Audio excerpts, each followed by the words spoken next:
झूठ 100 बार क्या 1000 बार कहा गया हो, लेकिन यह बात नहीं बदली जा सकती है कि गोडसे ने, जो अपने आप को सबसे बड़ा हिंदूवादी कहता था, वो एक ऐसे व्यक्ति की हत्या की जो कहते थे रघुपति राघव राजा राम, पतित पावन सीताराम, ईश्वर अल्लाह तेरो नाम, सबको सम्मति दे भगवान।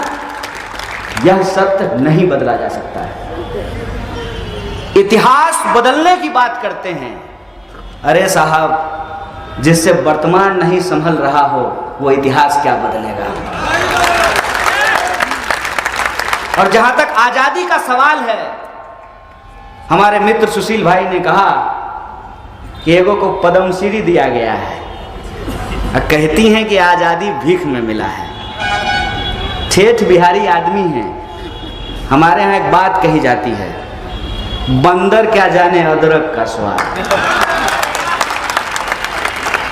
और अगर हम और बेगूसरैया भाषा में बोलें तो कहते हैं उसको बानर क्या जाने आदि का स्वाद। तो उस मुहावरे के तर्ज पे मैं ये कहता हूं, जैसे बानर क्या जाने आदि का स्वाद, वैसे संघी क्या जाने आजादी का स्वाद। जो आजादी के लिए लड़ता है, जिसने कुर्बानियां दी हैं, जो उस विरासत से अपने आप को जोड़ करके देखता है, वो उसके महत्व को समझता है। आजादी की बात हम भी करते हैं, आजादी का नारा हम भी लगाते हैं। देश से आजादी नहीं चाहते, देश के लोगों की जो समस्याएं हैं उन समस्याओं से आजादी चाहते हैं। हम चाहते हैं कि सिस्टम का जो करप्शन है, जिसका जिक्र हमारे साथी सुशील ने किया, कि अंग्रेजों का बनाया हुआ पुल टिका हुआ था, अंग्रेजों को हमने भगा दिया। हमने जिनको अपना समझ करके कुर्सी थमाई, उन्होंने एक पुल बनाया, अंग्रेजों के पुल को तोड़ दिया और उनका पुल अंग्रेजों से बहुत कम समय में धाराशाही हो गया है।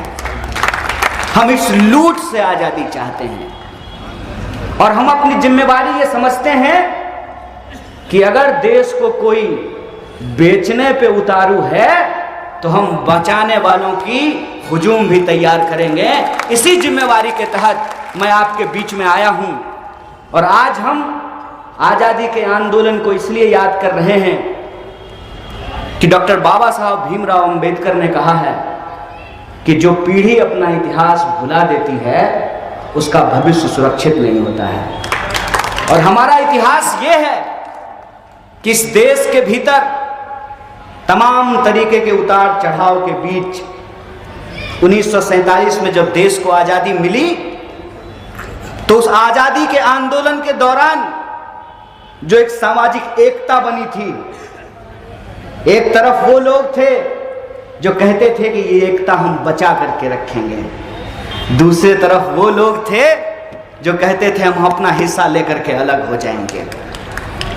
जो अपना हिस्सा लेकर के अलग हो गए, आज उनके नाम पर उनकी भाषा बोल करके हमारी एक जहदी को, हमारी एकता को तोड़ने की कोशिश की जा रही है और ये कोशिश खतरनाक है। जहां करुणा नहीं हो, दया नहीं हो, प्रेम नहीं हो,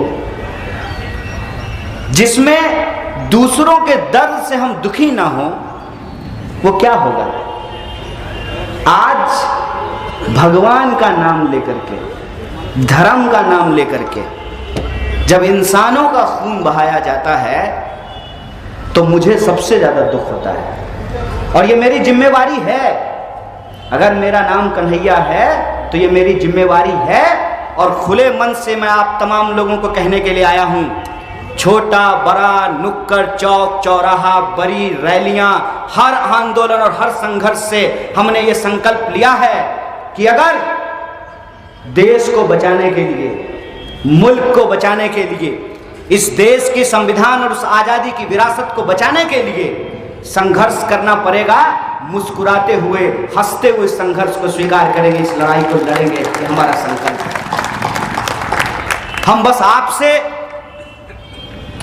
उस नजरिए को बदलने का आग्रह कर रहे हैं जिस नजरिए की बातचीत हमारे शकील अहमद खान साहब ने की कि आजादी यूं ही नहीं मिलती है, आजादी लीज पे नहीं है, आजादी भीख में नहीं है, भीख में पुरस्कार मिलता है, आजादी नहीं मिलती है।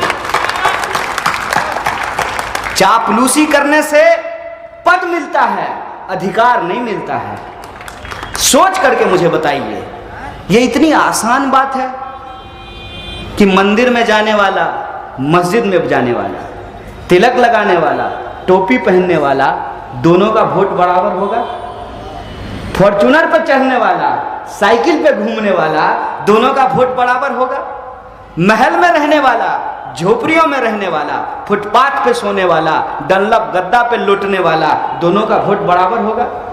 ये इतनी आसान बात नहीं है।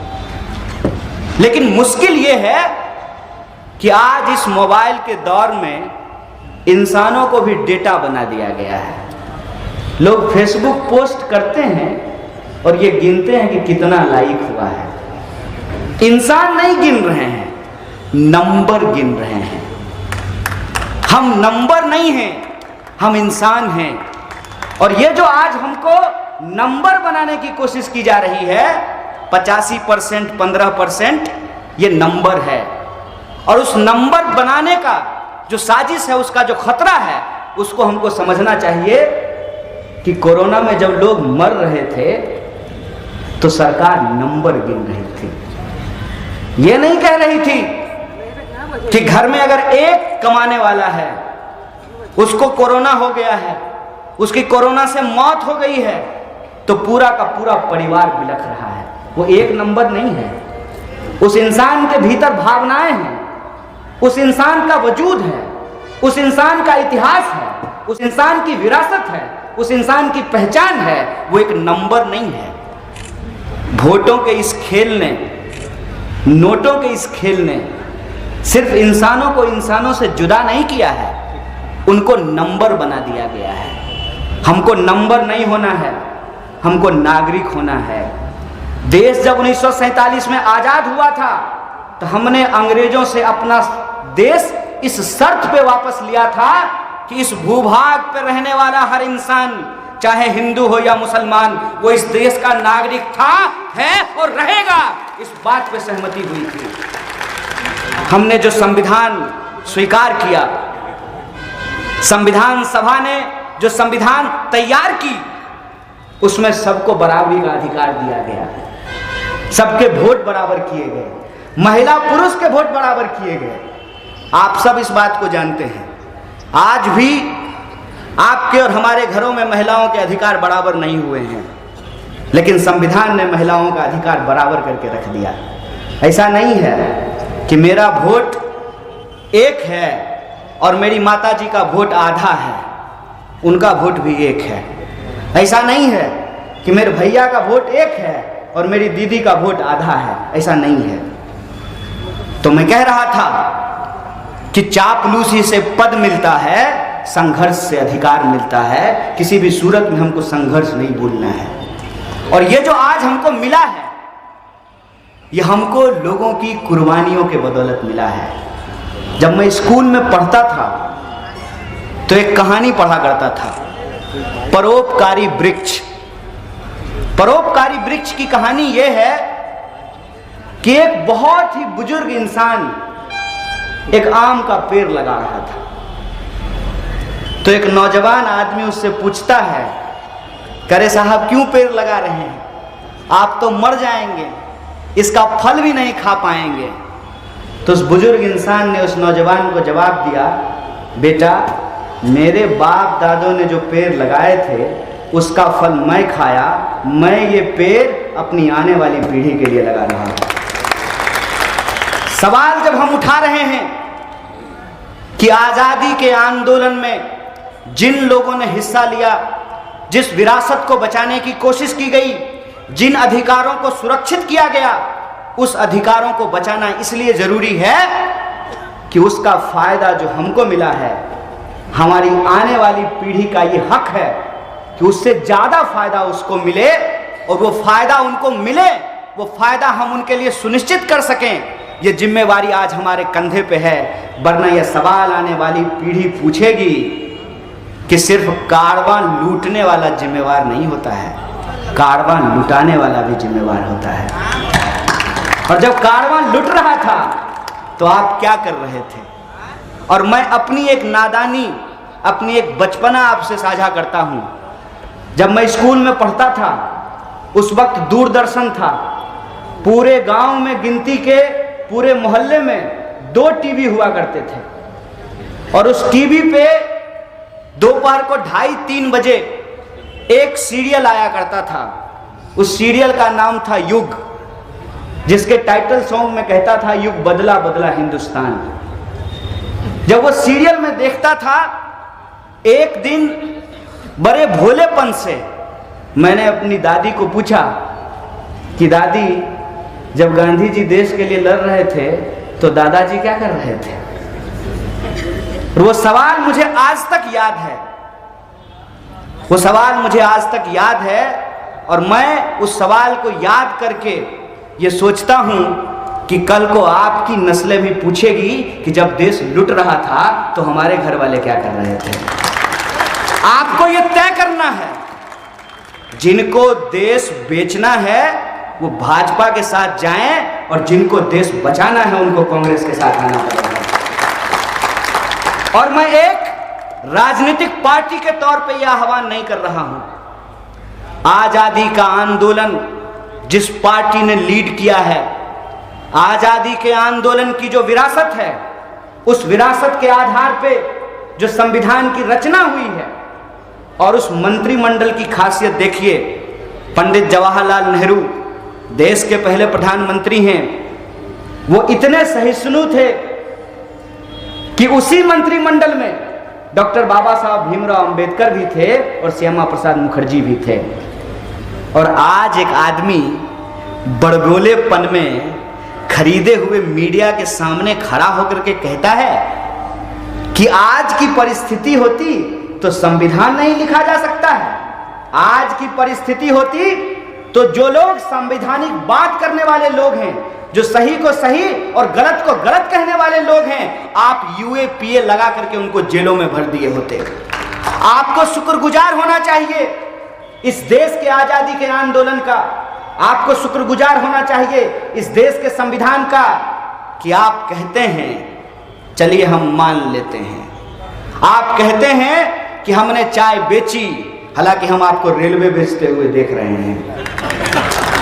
अगर एक चाय बेचने वाला का बच्चा देश का प्रधानमंत्री बन पाया है तो ये वो विरासत है जिस विरासत को सेलिब्रेट करने के लिए आज हम यहाँ इकट्ठा हुए हैं। ये वो दोस्ती है जिस दोस्ती को हम कहते हैं राम प्रसाद बिस्मिल और अशफाकुल्लाह खान की दोस्ती। ये वो विरासत है जिस विरासत से हर किसी को, क्या हिंदू क्या मुसलमान, क्या सिख क्या ईसाई, क्या ब्राह्मण क्या दलित, क्या पिछड़ा क्या अति पिछड़ा, क्या महिला क्या पुरुष, सबके अधिकार बराबर किए गए। और आज जब आपको उसको और आगे बढ़ाना था तो आप रोज नया नुक्स निकाल करके इंसान को आपस में लड़ाने की कोशिश करते हैं। कई बार तो मुझे यह लगता है कि गलती से किसी ने बंदर के हाथ में उस तरह थमा दिया हो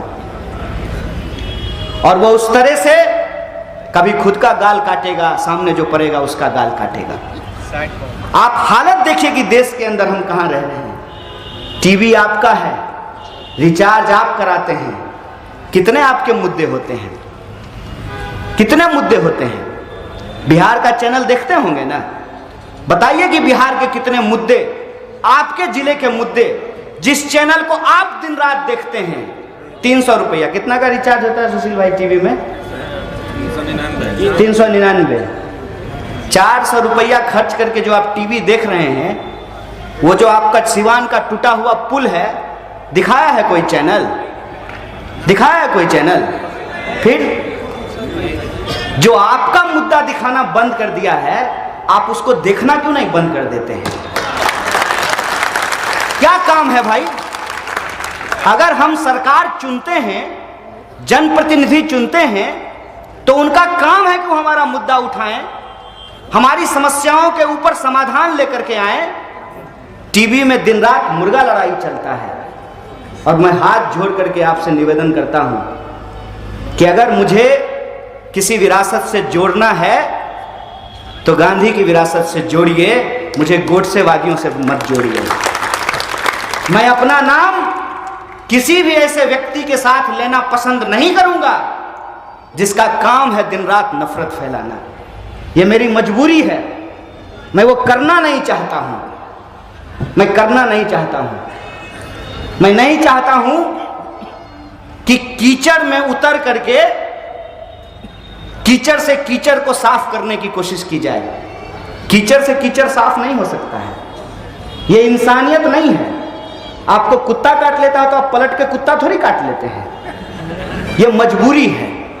यह मजबूरी इसलिए है कि मैं इनको बताना चाहता हूं कि इस भ्रम में मत रहो कि तुमको लोगों ने वोट दे दिया तो जिन मुद्दों के ऊपर तुमको वोट दिया है तुम उन मुद्दों पे काम ना करके दिन रात हिंदू मुसलमान करके समाज में नफरत फैलाओगे और तुमको कोई बोलने वाला नहीं है। तो हम डट करके खड़ा हैं, हम बोलेंगे कि हमारे आने वाली पीढ़ी का सवाल ये नहीं है कि हमारी इबादत का तरीका क्या होगा। हमारे आने वाली पीढ़ी का सवाल ये नहीं है कि हमारी पूजा पद्धति क्या होगी। हमारे आने वाली पीढ़ी का सवाल ये है, ना रहेगा बांस, ना बजेगी बांसुरी, ना रहेगा सरकारी संस्थान, ना मिलेगी सरकारी नौकरी। हमारी पीढ़ी का सवाल ये है कि 45 साल में, इस आंकड़े को याद रखिएगा, विपक्ष अगर एक झूठ बोले तो सीधा जेल जाता है। सत्ता पे बैठे लोगों का राज है, जो मुंह में आता है बकता है। 45 साल में पहली बार देश में सबसे ज्यादा बेरोजगारी है। आपको सुन करके आश्चर्य नहीं होता है जब आप बड़े बड़े पोस्टरों पे लिखा हुआ देखते हैं, अब की बार 300 पार। नारा नहीं है, धमकी है। 1-2 बार और भाजपा को जिता दीजिएगा ना तो पेट्रोल 300 रुपये लीटर खरीदिएगा। इस बात को याद रखिए। वो अपना सीट नहीं बता रहे हैं, पेट्रोल डीजल का भविष्य का दाम बता रहे हैं। अब की बार 300 पार। इस बात को समझिए कि आपके निजी जीवन में आप किन समस्याओं से परेशान हो रहे हैं। मैं अपने साथी के घर पे गया, बीचों बीच बाजार में दिन में मच्छर जो है ना हिंदी का गाना गुनगुना रहा था। आपके आ जाने से कोई ऐसा गली मोहल्ला नहीं है जिसके नाली के ऊपर ढक्कन है। कोई ऐसा गली मोहल्ला नहीं है जहां जा करके अगर आपको मन में ये ख्याल आए कि सपोज करो कि कभी भूकंप आ जाए तो फायर ब्रिगेड की गाड़ी नहीं घुस सकती है, एम्बुलेंस नहीं घुस सकता है। यहाँ डॉक्टर साहब लोग बैठे हुए हैं। अभी कोरोना की स्थिति में हमने देखा है कि क्या हुआ है। सब कुछ ये अपने दोस्तों के हाथ में दे देना चाहते हैं। नारा लगाते हैं देश का और राष्ट्र की संपत्ति देते हैं दोस्त को। ये कैसा राष्ट्रवाद है भाई? क्या आप राष्ट्रीय संपत्ति बेच रहे हैं? कोई इनसे सवाल क्यों नहीं पूछता है कि आप देश का नाम लेते हैं तो देश की संपत्ति क्यों बेच रहे हैं? तो सरकार की तरफ से, सरकार नहीं कहती है, ऐसे ही आजकल तो 300 रुपया में रिचार्ज भी नहीं होता है। खाली मोबाइल रिचार्ज पे दिन भर जो व्हाट्सएप मैसेज भेजते रहता है ना, पहले मैसेज भेजेगा फटाफट 100 लोगों को भेजिए, 10 लोगों को भेजिए, मनोकामना पूर्ण हो जाएगा। अगला ही बार ऐसा मैसेज आएगा कि इंसान को इंसान आपस में बांट दे। इतिहास का ऐसा ज्ञान जो इतिहास है ही नहीं, झूठ का कचरा है।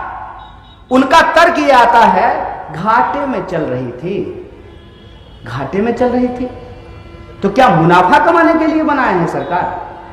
अगर मुनाफा कमाने के लिए आप मुख्यमंत्री और प्रधानमंत्री चुनते हैं तो फिर ये लोग क्यों सीधे अंबानी और अदानी को मुख्यमंत्री और प्रधानमंत्री ना बना दिया जाए?